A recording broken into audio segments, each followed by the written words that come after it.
If I were to put my finger on one of the key changes that has occurred in the past 20 years, as well as the radical decline in the standards of journalism, another key change that has occurred is that 20 years ago, the general public were by and large willing, without question, to accept an authoritative statement from a so-called expert. That is not the case today. Authoritative statements from so-called experts are a debased and devalued currency in the world of the 21st century, because we have learned that these authority figures, whether they're big government figures or whether they're from the big corporations or even from the big religions, fundamentally, they lie to us all the time. And I think that this habit of political figures to lie and to fill society with lies has led to, rightly, to a questioning of the statements of authority figures. So when Professor X or Dr. Y stands up today and says, Hancock is wrong, we have got the whole story of civilization worked out, Professor X or Dr. Y is not likely to be believed by the majority of people today. And that was different 20 years ago. Mm. And just before we go off that point and we get into the meat of it, are you an angry man or a disappointed man more? I'm not angry and I'm not disappointed. Right. I think it's unfortunate that journalistic standards are so shoddy, but we've already dealt with that. That's not my problem. The journalists themselves have to live with their poor work at the end of the day, not me. It may be damaging to me, but I would say in the long run, it's much more damaging to the journalist who behaves like such a hack in what they're doing. So I'm not actually angry, really, or disappointed in anything. I'm excited, encouraged, and positive that I have had the opportunity in my life to explore the world, to study the most intriguing and magnificent and mysterious ancient sites, and to present possibilities about the past that do not appear to have been properly considered before.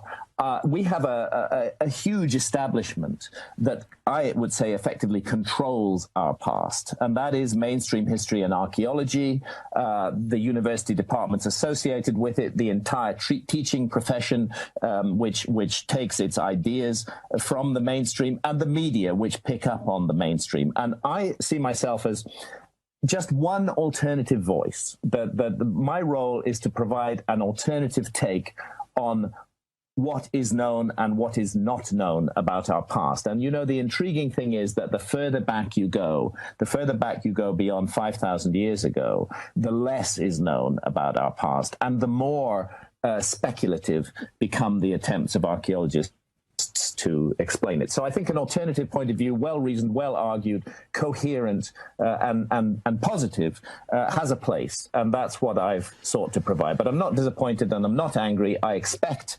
to have to face the fire of criticism, and I welcome that criticism as long as it's honest and comes from a good place. Telling me if I'm being fair and accurate here when I say that the core premise then of this book and the one that preceded it some years ago is that what we are today arose from what was almost pretty much so an extinction size and style event, but it wasn't quite that. Am I correct there? Well, you're broadly correct. This is one of the new developments that has taken place in the last decade, which requires that we look again very carefully at everything we've been taught about the origins of civilization. Since 2007, a group of extremely serious, highly credentialed scientists, mainly geologists, but actually they include some archaeologists, they include experts in impact dynamics, they include oceanographers, a broad international team of scientists have been carefully and methodically piecing together the evidence which proves, and I put the emphasis on the word prove because I think this has gone beyond an argument now, which proves that the Earth was hit by several fragments of a comet 12,800 years ago. This is not some wild theory from Graham Hancock. This is material that has been published, for example, in the Proceedings of the National Academy of Sciences, in the Journal of Geology, in the monthly notices of the Royal Astronomical Society, and so on and so forth, during the last decade, and which has built up a formidable and I would say irrefutable body of evidence for truly an extinction-level event. Actually, there were two events. As we reconstruct the data, it appears that the Earth, principally the North American ice cap, because 12,800 years ago we were still in the Ice Age. The North American ice cap was hit by at least 4 fragments of this comet, and these fragments are not small. They're in the range of a mile in diameter. This happened 12,800 years ago. That debris from the comet carried on across the Atlantic. It came in from the northwest in a southeasterly direction, crossed what is now Canada and the northeastern part of the United States, crossed the Atlantic. There were further impacts on the northern European ice cap, and the furthest fallout that's been detected was as far east as Syria.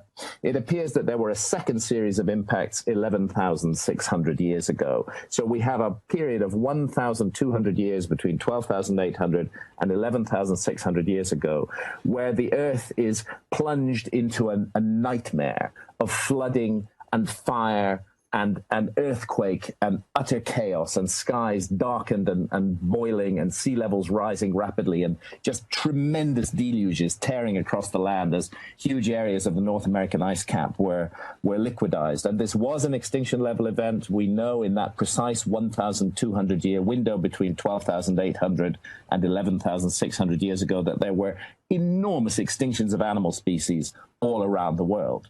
And what I bring to the party, with intriguing evidence from archaeological sites all around the world, is that we must consider the possibility that that extinction level event did not only affect hunter-gatherers who lived on the Earth at that time, for sure, just as they do today, did not only affect the animal species that became extinct, but also wiped out an advanced civilization of prehistory that is now only remembered in myths and traditions all around the world. So this is archaeological evidence in the main. What about geological evidence? Well, this is first of all, the evidence for the comet impact is geological evidence, solid geological evidence. Sometimes it's difficult for us to imagine the effect of an object, a solid object, a mile wide, entering the Earth's atmosphere at 70,000 miles an hour.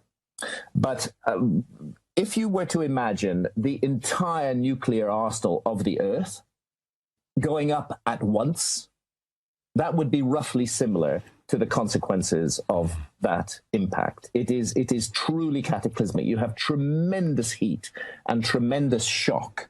And byproducts of this heat and shock include a number of specific signatures in the strata of the Earth. And these signatures include nanodiamonds. The heat and the shock actually creates these tiny submicroscopic diamonds.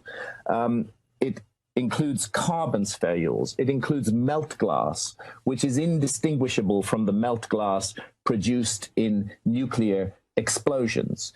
It includes evidence of temperatures in excess of 2,200 degrees centigrade distributed across a large part of the Earth's surface. 2,200 degrees centigrade, by the way, is the boiling point of quartz.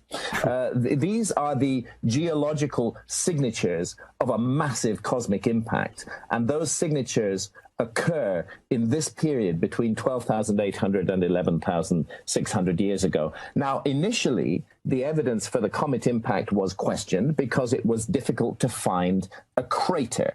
This was also the case with an earlier controversy, which concerned the extinction of the dinosaurs 65 million years ago. We now accept that the extinction of the dinosaurs was caused by a cosmic impact.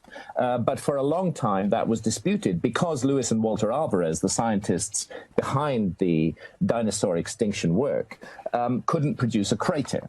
Eventually, the crater was found in the Gulf of Mexico, deeply buried and partially under the waters of the Gulf Gulf of Mexico.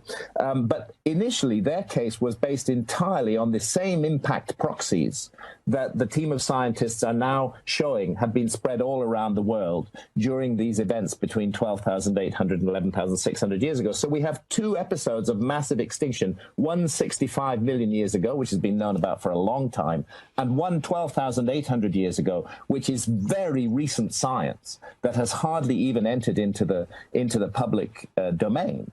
And this is why I felt it was important to summarize and detail that science in several chapters of Magicians of the Gods, because this event is of fundamental importance, an extinction-level event right in the backyard of history, and yet our notion of the origins of civilization so far has been formed without taking such an extinction-level event into account. That requires us to think again about everything we know about the origins of civilization. And it also gives us a clarity that perhaps we didn't have before, in that everything has to have a starting point. And there, in that interregnum period, in that period between the first and second impact, you have effectively that starting point, that line in the sand. We do. We have that starting point because mysterious things start to happen. And one of them is the incredible site, archaeological site of Göbekli Tepe in Turkey, which was not discovered until the second half of the 1990s, and which has been excavated since then. And we now know for sure that Göbekli Tepe dates back to precisely that cataclysmic period. And it goes back 12,000 years. And this is really fascinating, because what we see at Göbekli Tepe is a gigantic series of megalithic circles. Everybody has a picture in their mind of Stonehenge in the UK, okay? So take Stonehenge and multiply it by 50, and that's roughly what you're looking at Göbekli Tepe. So far, only a tiny part of Göbekli Tepe has been excavated. Most of it's still under the ground, but we know that there are hundreds of huge megaliths lying under the ground because of a survey with ground-penetrating radar. Now, here's the problem. Göbekli Tepe is 7,000 years older than Stonehenge, but it is far more advanced and far more sophisticated. In the case of Stonehenge, we have a Neolithic culture from 5,000 years ago, which is already fully developed agriculturally, which is generating surpluses, which can support the specialists who are needed to create the stone circles. In Göbekli Tepe, the context 12,000 years ago is entirely that of hunter-gatherers. And hunter-gatherers have never before been considered capable of organization on a scale that is demonstrated at Göbekli Tepe. The site organization, the bringing of hundreds of workers to the site. This is a site with no water. They would have to be fed. They would have to be watered. The flow of pillars from the quarries to the sites would have to be organized. The astronomical alignments of the pillars, which are extremely precise, would have to be organized. And my point is, you don't just wake up one morning as a hunter-gatherer, suddenly and magically equipped with the skills to do this. What Göbekli Tepe looks like to me is a transfer of technology, that a people from a more advanced culture who already knew how to do megalithic architecture settled amongst a community of hunter-gatherers in what is now eastern Turkey and taught them the necessary skills. That's what we see at Göbekli Tepe, and therefore it's not an accident that at exactly the same time that the mysterious Göbekli Tepe megaliths are raised up, we find a massive dissemination of agriculture taking place in exactly the same region of Turkey. So another transfer of technology is suggested there, that incomers who already knew agriculture and who already knew how to make megalithic architecture brought the skills with them, established Göbekli Tepe as a center of innovation, and effectively attempted to restart their lost former world, but they did not succeed. So you're talking about a kind of capsule civilization who realized that, of course, they'd been through a terrible thing and had to pass on what they knew and what they had learned to sustain themselves and to sustain the planet. And they gifted what they knew to these people who had less ability. Well, it may have been a survival issue.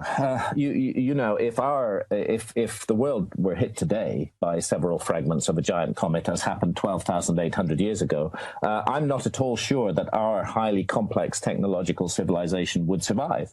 Very few of us, we may have certain advanced skills and knowledge as individuals, but very few of us have the whole suite of skills that make it possible for us to survive in a post-apocalyptic world. We don't know how to farm, most of us. Some of us do. We don't know how to build buildings. We don't know how to make machines. Each of us has a specialist skill which locks into other specialist skills. Break that apart, and suddenly you are looking at a very fragile kind of society, a high-tech society with very fragile bonds that could easily fall apart with the majority of the population incompetent to survive. That would not be true of hunter-gatherers. If you went to the Amazon rainforest, you would find hunter-gatherers whose lives would be unaffected by the cataclysm, who would be able to carry on doing pretty much what they do. They already know how to survive, as do the hunter-gatherers in the Kalahari Desert in southern Africa also, for example, and a number of other hunter-gatherer people. So that's my suggestion of what happened 12,800 years ago, that just as in the world today, we have an advanced civilization coexisting with hunter-gatherers, so also before 12,800 years ago, we had an advanced, now lost civilization coexisting with the hunter-gatherers who also existed on the planet at that time. And when that civilization was destroyed as a result of these comet impacts, there were survivors, and naturally they would go and settle amongst hunter-gatherers, transfer some of what they knew to the hunter-gatherers, but perhaps also depending on the hunter-gatherers for their own livelihood. And what sorts of artifacts from those people, if we can call them people, have been or may be found? There's just a vast range of material, and this is why I say we need to look again at everything we've been taught about the origins of civilization. It may be that we are missing clues because we're so convinced that there could have been no high civilization during the Ice Age. We aren't looking for that. And if you start a project firmly convinced that the thing you're looking for doesn't exist, then you're most unlikely to find it. But if you start with the idea that this is a possibility, then various bits of evidence start to thrust themselves forward. For example, ancient maps. Ancient maps, by and large, these are maps that have come down to us because in the 15th and 16th centuries, they were copied from older source maps, which were then falling apart and which are now lost. In the process of copying from the older source maps onto the maps that have survived today, certain information about the world was also copied.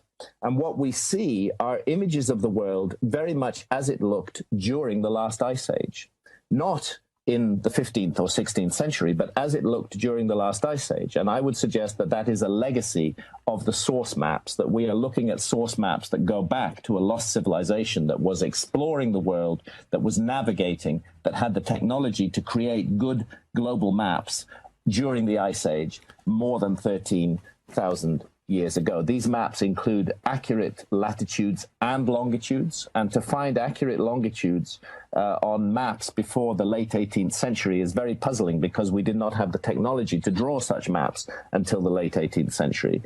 These maps frequently feature Antarctica, yet Antarctica was not discovered until the year 1818. So these ancient maps are in themselves a huge body of evidence that there was a pre-existing civilization that had navigated, explored, and mapped the world, at least to the standards that we were capable of doing in the late 18th or early 19th century of our era. In other words, a civilization that was vastly more advanced than is given credit for during the Ice Age, when has been thought that only hunter-gatherers existed on the planet. And where does the notion of Atlantis and the reality of ancient Egypt tie into all of this? Well, the notion of Atlantis comes to us from a very specific source, and that specific source is the Greek philosopher Plato. In his Timaeus and Critias dialogues, Plato presented us with the single surviving account of Atlantis from which all subsequent accounts have been drawn. And here's how Plato tells the story. He says that his ancestor Solon, the famous Greek lawmaker, made his way to Egypt some century and a half before Plato's time, made his way to Egypt. And there he went to a temple in the Delta at a place called Sais, a temple dedicated to the goddess Neith. And he was told the story of Atlantis by the priests of that temple, who pointed to hieroglyphs written on the walls of the temple and said the story of Atlantis was there. Now, archaeologists just dismiss the Plato-Atlantis story entirely. In the archaeological lexicon, an Atlantologist comes even lower than a pyramidiot. They totally ignore it. They say Plato made the whole thing up. Of course, there was no such civilization of Atlantis. But here's the interesting thing. When Plato talks about Atlantis, remember the tradition was passed down to him by his ancestor Solon. He tells us a key piece of information. He says that the submergence of Atlantis in a single terrible day and night of earthquakes and humongous floods took place 9,000 years before the time of Solon. That is 9,600 BC. That is 11,600 years ago. So that's pretty accurate on the timings then. That is absolutely accurate on the timing. In fact, it's precisely the date of the second series of impacts that we know were accompanied by massive global flooding. So if Plato made that up, he was astonishingly accurate to the latest science in geology. I think we have to take seriously the possibility that he was passing on to us a genuine tradition. Egyptologists will complain that the word Atlantis does not appear in any ancient Egyptian text, and that's true. But if you go to the Temple of Horus at Edfu in Upper Egypt, you will find the Edfu building texts. And those texts, which were copied from earlier documents that had fallen apart, those texts tell the story of a primeval island of the gods, where was present an advanced, sophisticated, highly spiritual civilization that was destroyed in a cosmic cataclysm, leaving only a few survivors who traveled around the world attempting to restart their former civilization. And we're talking about a remarkable achievement here, and it's set into context by something that was in the news, I think, 2 or 3 days ago here in the UK. A big debate about whether to, I think it was, renew the contract or keep preparing laws in the UK on vellum. And the people who make vellum, the paper, effectively, that these things are written on, it's not really paper, are guaranteeing it for 500 years. Now, you think about that in the context of your 11 and 12,000 year cycle you're talking about here. Yeah. And the people who make our laws are saying that our laws will survive, they can guarantee for 500 years. That shows us a lot, doesn't it, Graham, about the fragility of societies like that one, but particularly ours. We have the problem here. Absolutely. This is the thing, you see. If your project is to communicate to the future, to communicate information to the future, written information may not be the way to go. Let's say that you would like a message to survive for 10,000 years, to pick a number, and to be intelligible after 10,000 years. Writing it down in the English language on a piece of vellum probably wouldn't be the way to go. As you've just informed us, vellum ceases to be useful after 500 years. It can only be guaranteed for 500 years. And who's to say in 500 or 5,000 or 10,000 years from now that anybody will be able to decipher the English language? Right now, it can be deciphered, but we have ancient scripts, for example, the Indus Valley script in northern India, which to this day has never been deciphered. So a script is not a great way to communicate a message. What you want is a universal language which can be decoded by any moderately sophisticated culture at any time in the future. And that's why I'm very interested in the use of extremely large monuments like the pyramids and the Sphinx, combined with astronomical alignments, to draw our attention again and again precisely to this period between 12,800 and 11,600 years ago. It happens at Giza in Egypt. The pyramids and the Sphinx are a map of the sky at dawn on the spring equinox years ago, down roughly to 11,500 years ago. We have a pillar at Göbekli Tepe, which actually contains a picture of the winter solstice sky, but weirdly in our epoch, with the sun sitting between the constellations of Sagittarius and Scorpio, astride the dark rift in the Milky Way. It appears to me that a substantial effort has been made by these mysterious predecessors of ours to communicate with us. I actually think Göbekli Tepe was deliberately buried as a time capsule. I think the intention was that it was not to be found for a very long time. And it's really spooky and strange that it has been found in precisely the epoch that is signaled by Pillar 43 in Enclosure D at Göbekli Tepe.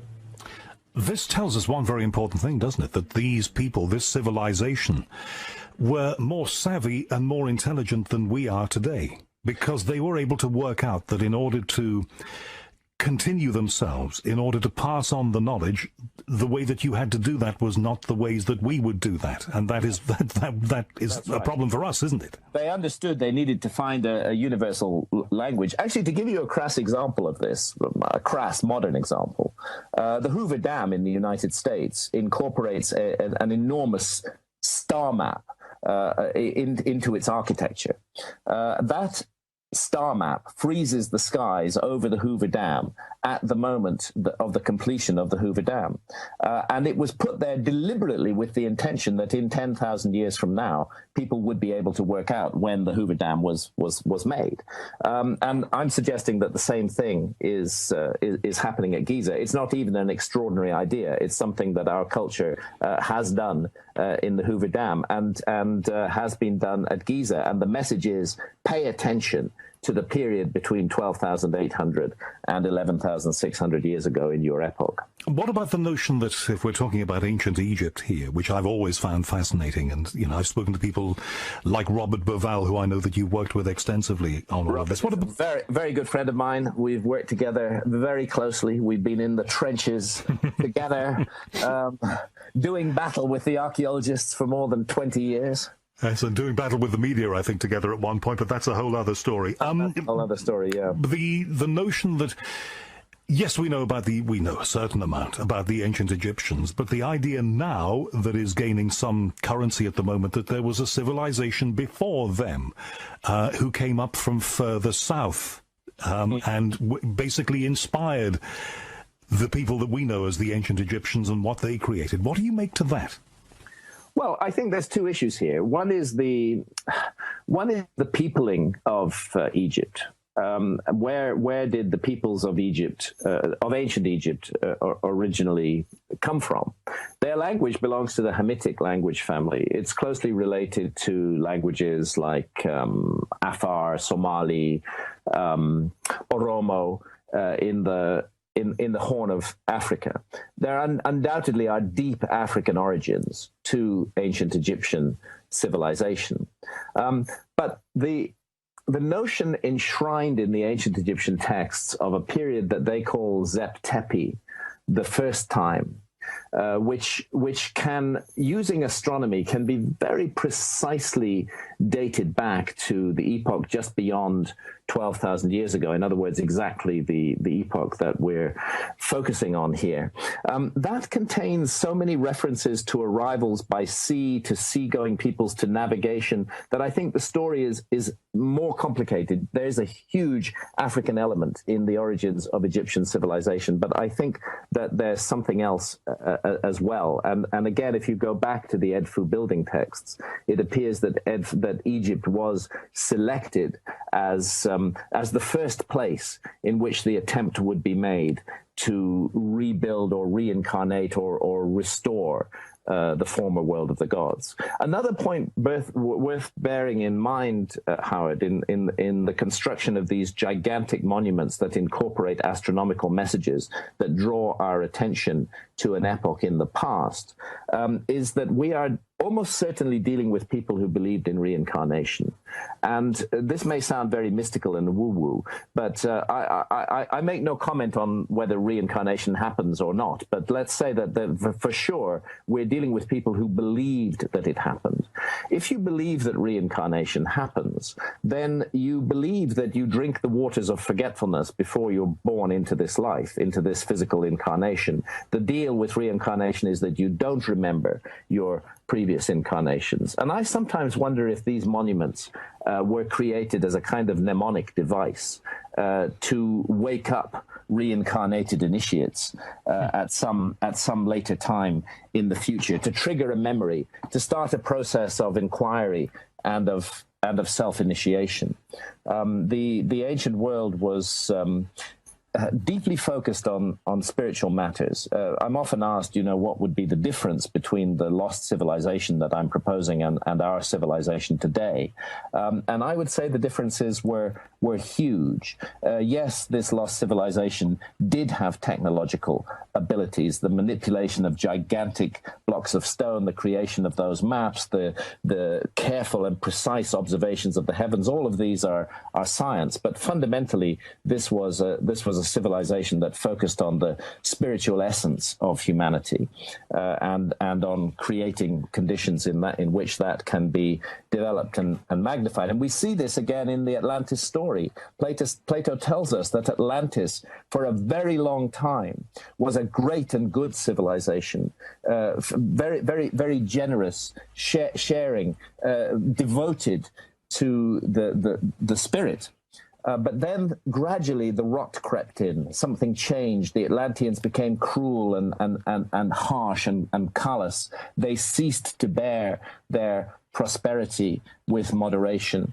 And eventually the cataclysm was brought down upon them, the traditions suggest, in punishment for their lapse from their former high spiritual state. Do you think we should read into this that all great civilizations, and we perhaps foolishly consider ourselves today to be a great civilization, ultimately become arrogant, which is what the Atlanteans seem to have become, and ultimately that will sow the seeds of their downfall? And there's a lesson in that for us.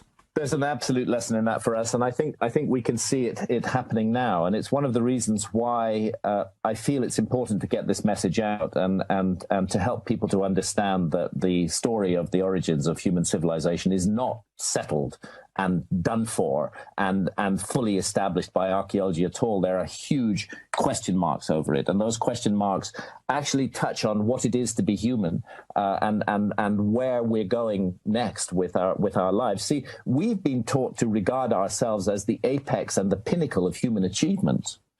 Thousands of years of physical and social evolution have led to us. We're sitting there at the top of the heap, and that is a very arrogant place to be psychologically, if we think of ourselves as such. If we understand that a former high civilization, in many ways every bit as high and advanced as our own, existed on this planet and was wiped out in a global cataclysm, perhaps we might not be so sure and so confident and so arrogant about our own stability. In many ways, we do look in mythological terms like the next lost civilization. We tick all the boxes.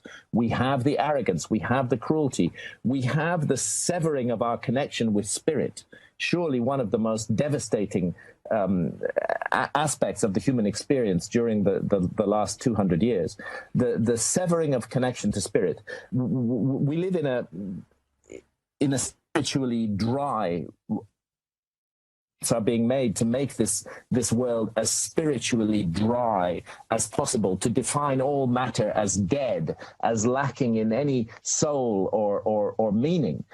This is the situation that we confront today, and the mainstream religions don't help. The mainstream religions are not providing or reconnecting us to spirit. They also are huge bureaucracies run mainly by men who impose themselves as intermediaries between ourselves and the divine. I think that there's a whole range of habits of behavior that are locked into modern society which no longer serve us and which we need to jettison if we are not to destroy ourselves in the coming century or so. And that was the thing that, I'm sorry to interrupt, Graham, but the thing that really excited me about the research that I was doing into your work prior to this conversation, the thing that I think excited me more than the discovery that there was a civilization much older than we thought could possibly have existed, and our ideas of where we came from and all the rest of it completely wrong.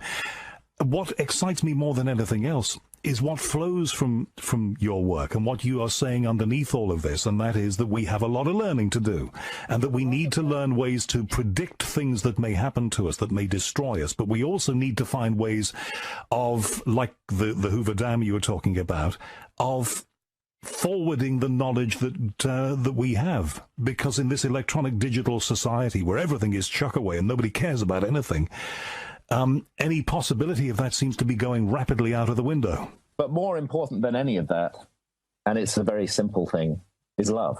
That's more important than any of that. The great crisis of the modern world is the wide dissemination of fear and hatred and suspicion. And that is being manipulated and exploited by big corporations and big governments and the big religions to divide us from one another. What's needed is the realization, the recognition that we are truly all brothers and sisters with a common cause that we all share, which is the incredible gift of our humanity and the responsibility to use that gift well. The modern world absolutely needs a wake-up call. We need to understand that we live in a magical and enchanted universe, not a dead universe that is simply there for us to exploit. We need to learn to bear our prosperity with moderation. But above all else, our societies need to learn to act with love rather than to act out of fear and hatred and suspicion. I totally agree. One of the themes that arose from one of the conversations of yours that I listened to 24 hours ago, and I have heard hints of this before, was the tantalizing idea that you've referred to Egyptologists, so-called, that some of those people are actually doing explorations that we don't get to hear anything about, and may have made discoveries that could be very material and may well tie into what you're saying. Yeah, I'm afraid that's possible. And in fact, it's part of the consistent track record of archaeology. Secret excavations do go on to serve particular interests. The public is not told everything about what is happening in the realm of archaeology. And I think that's particularly evident on the Giza Plateau in Egypt. Surely one of the greatest archaeological prizes in the world.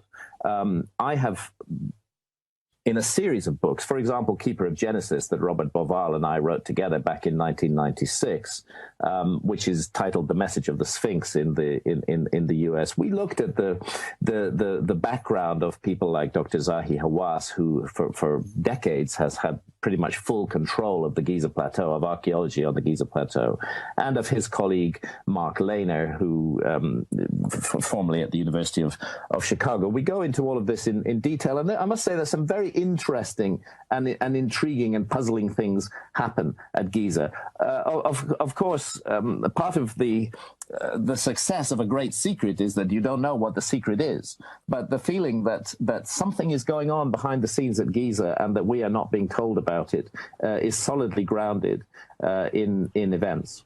You've talked and written about consciousness a great deal, and apart from the research you've done about our antecedents and the research that you've done and the things that you've written about the importance of love and the importance of understanding who we are and what we are, you have talked about consciousness. And well, let's be clear, first of all, about the different strands of my work. We're primarily sitting down today to discuss a new book that I published, which is Magicians of the Gods, which is the sequel to my best-known book, which was Fingerprints of the Gods. Fingerprints of the Gods was published in 1995, Magicians of the Gods in 2015. And the reason I published Magicians of the Gods is some of the information we've shared in this discussion, but so much more new evidence that strongly supports the case for a lost civilization more than 12,000 years ago. Separately, I have a whole other area of interest, which is in the mystery of consciousness, and in the role of altered states of consciousness in human societies and human civilization and in individual human lives. Our society today is a society that demonizes psychedelics. But ancient civilizations, pretty much all of them, made deliberate, careful, targeted use of psychedelics to contact the realm of spirit. It was a science in those societies. Psychedelics were not regarded as dreadful or dangerous things, but rather regarded as allies that help us to nurture and develop the spiritual side of ourselves. And of course, this is the case with shamanism. If you go off to the Amazon jungle, as I did when I was researching my book, Supernatural, which is the main book that I've written on this subject, I find myself amidst shamanistic cultures that drink the powerful psychedelic brew, ayahuasca. And naturally, as a good working journalist, I drink the ayahuasca as well, because I want to know what this experience is about. And it's an experience, frankly, that changes my life.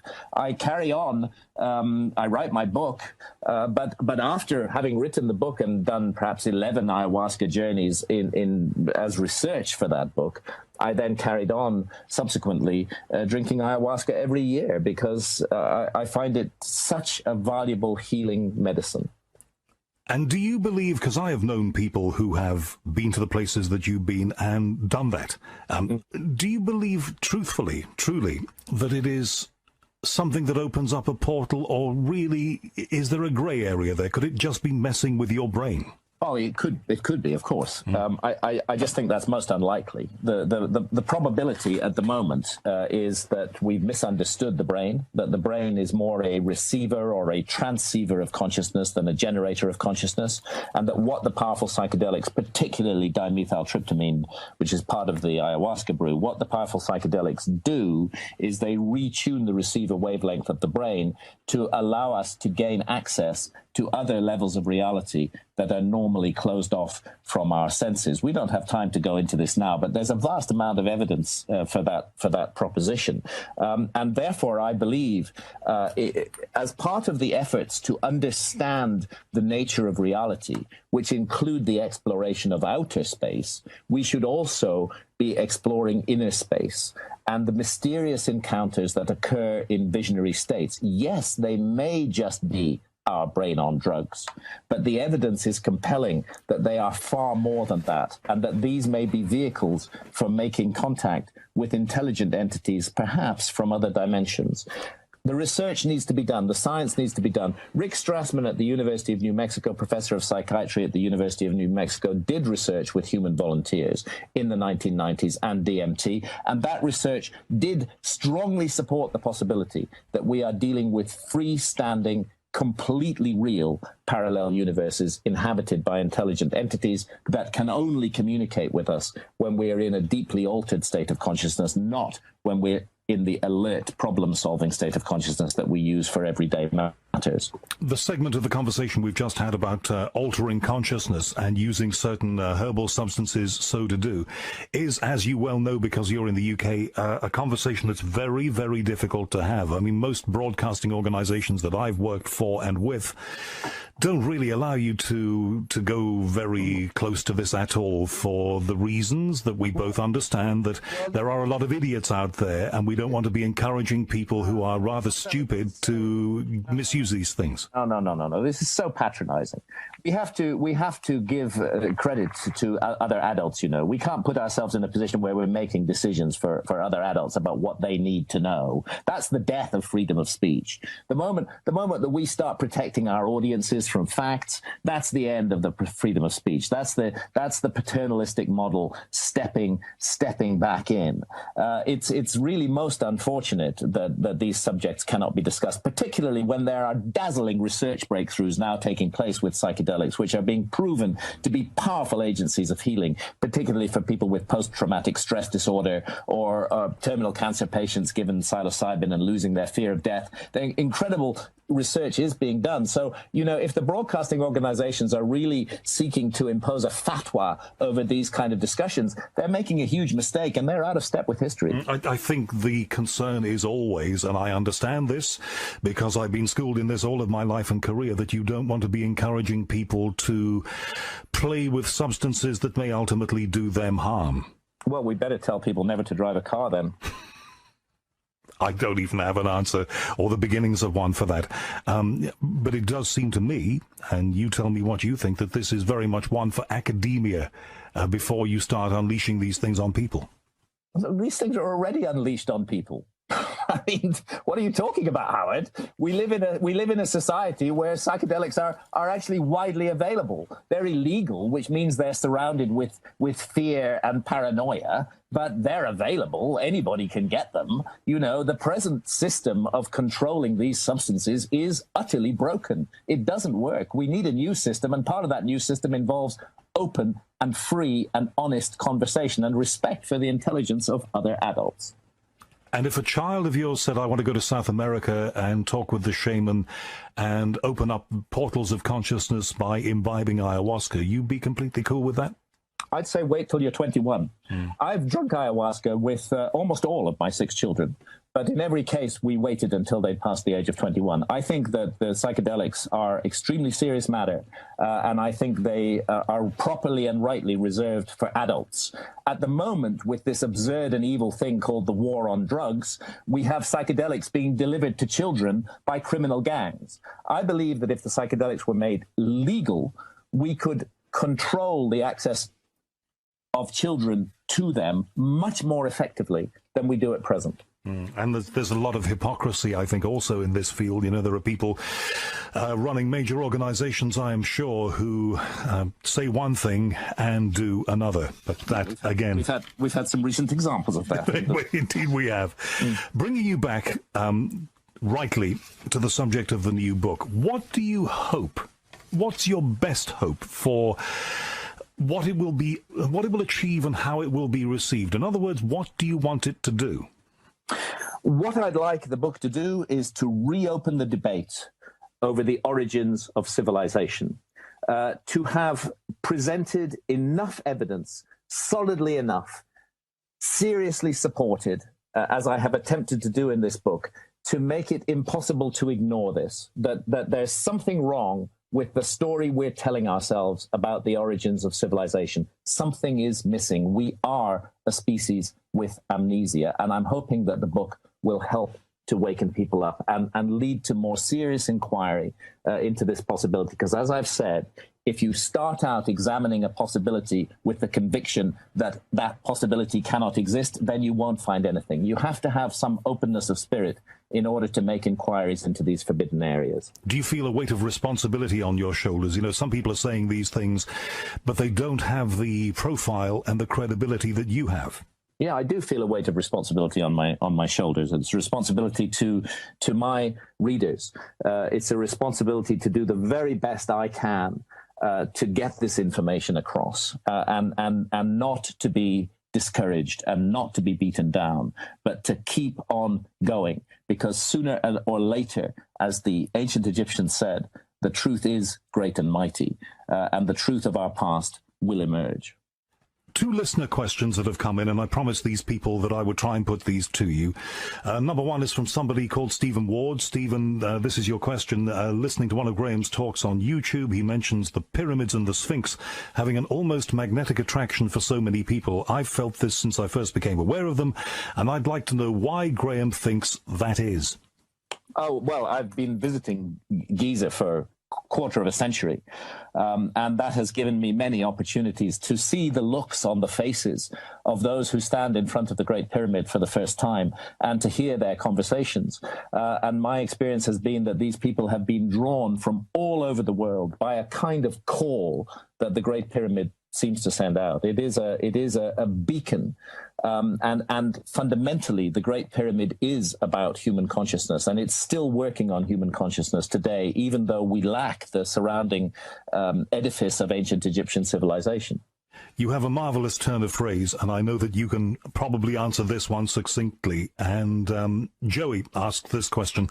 Could you ask Graham the difference between science and a word that you used at the top of this conversation, pseudoscience, and not what the obvious answer would be? What hard facts are there, says Joey, relating to his work, and can any of these be stood up to be real evidence and not just myths? And where does he think his work will eventually lead him? I counted, I think, 4 questions within that. Well, Joe, in answer to Joey's question, that's why I've written Magicians of the Gods.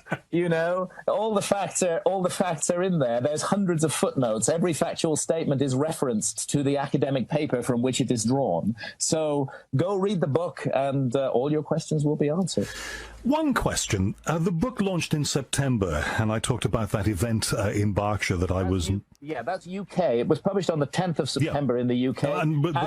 As we speak, we are still awaiting US publication, which happens on the 10th of November. Which was published in the US on the 10th of November. And I'll be touring the US, giving talks all over the US in November and early December. I'm sure a lot of people, well, you know, a lot of people are going to want to see and hear you.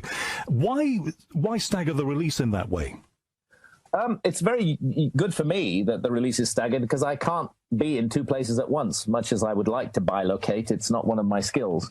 So it allows me to pay full attention to the UK release and then to pay full attention to the US release. But it wasn't done for my convenience. It's just that the US production schedule was a little bit slower than the UK one, that's all. Understood. When you talk to those people who queue up to get your autograph, your signature on their book, have you noticed a difference between people, say, 15 years ago when you were writing and now? Are they more savvy than they were? Yeah, the big difference I've noticed is that my readership has got younger. And I'm very excited about that, because that's where I see the hope of humanity, is in the youth of our society, young adults. That's where I see the future. And I noticed that distinctly in my events, that the presence of inquiring, open-minded young people is a very strong element of any audience that I now have.